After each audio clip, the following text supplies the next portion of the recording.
Well, Jose Sarduy was born in Cuba, then got deported because his dad was a political prisoner.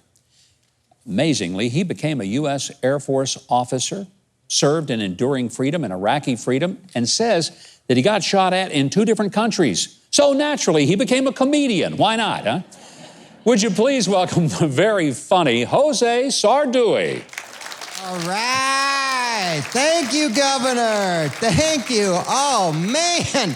That Jose looks like a Jason. What's going on? That is the whitest Jose I've ever seen. Yeah, I get that all the time. My name is Jose, and nobody believes me. That's the story of my life. I used to live in Texas. I remember I went to meet a woman's family. The dad opened the door. He was like, "You're Jose?"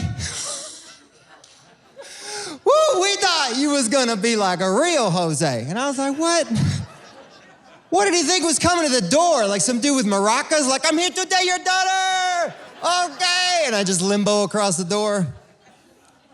My name is actually Jose. I was born in Cuba, raised in Miami, so I'm a good swimmer. Obviously, that's a stereotype. If you didn't know, that was a stereotype for Cubans. I didn't know either until I went out for the high school swim team. And the coach is like, "Sarduy, where's your name from?" I was born in Cuba. He's like, "What? We're gonna win state this year.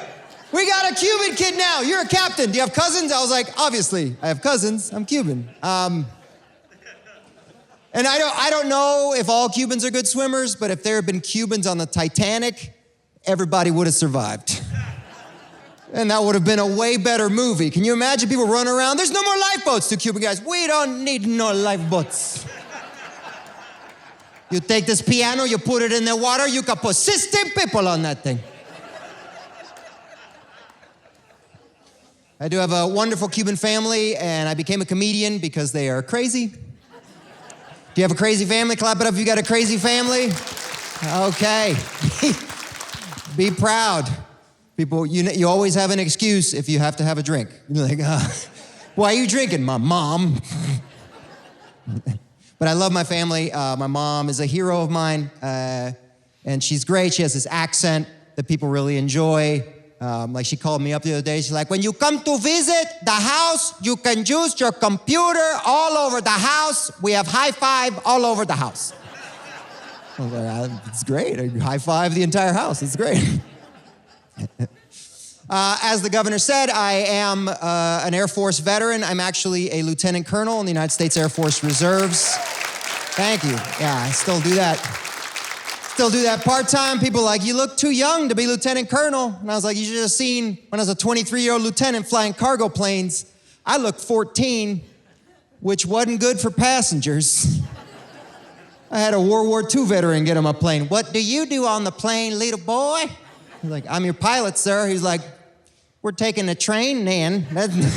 They got babies flying airplanes."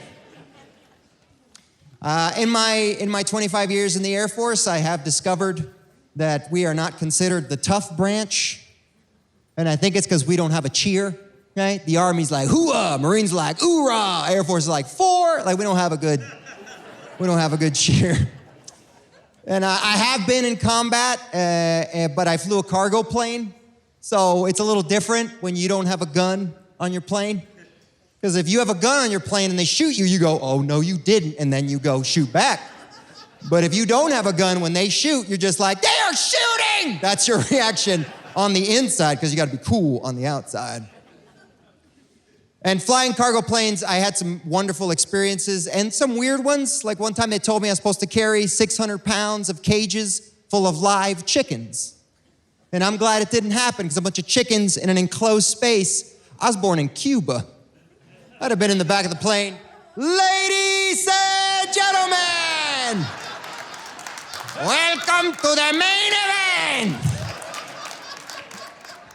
"Who's flying the plane?" "Whatever, 2-1 on the red one, 2-1. We call him Mike Tyson. He likes to bite." Thank you very much. I am Jose Sarduy. You have been wonderful. Thank you so much for watching. Have a good night.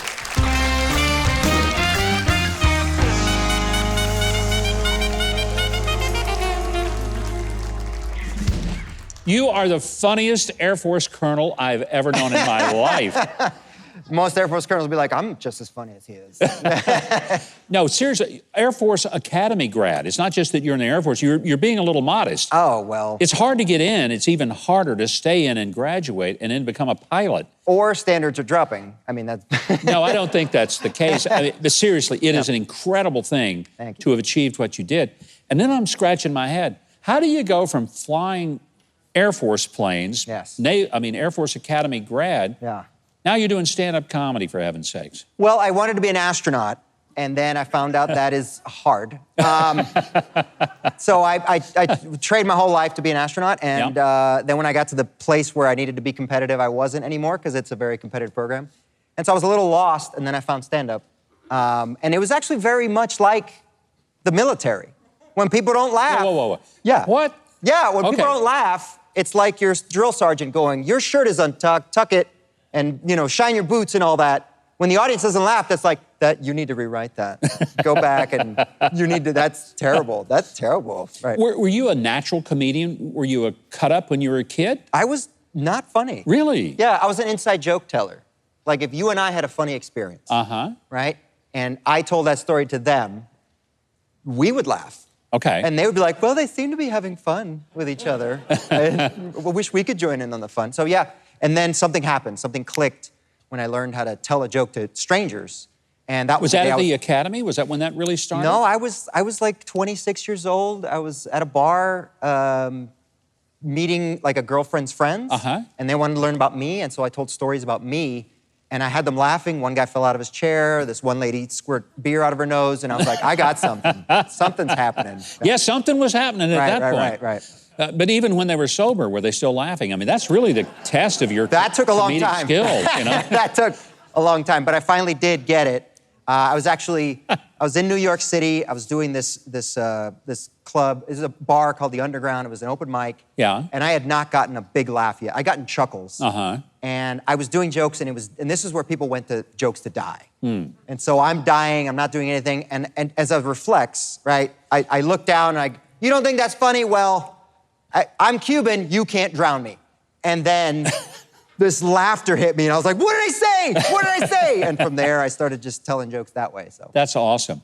Yeah. Well, I mean, you mentioned that you're still in the Air Force, your reserves. Yeah, so I go down and now I did my cargo time, and now I'm a flight instructor, so I go down and teach people to fly. So you pay me tax dollars to not die, basically. You know what? I think, given your performance tonight, it's well worth it. Because I want to tell you something. My tax dollars have been spent on a lot of crazier things than having somebody who can make me laugh. So you are a bargain compared to what most people get. Well, I know you still get to perform some even during COVID. I hope people will book you for their community and clubs and all sorts of stuff.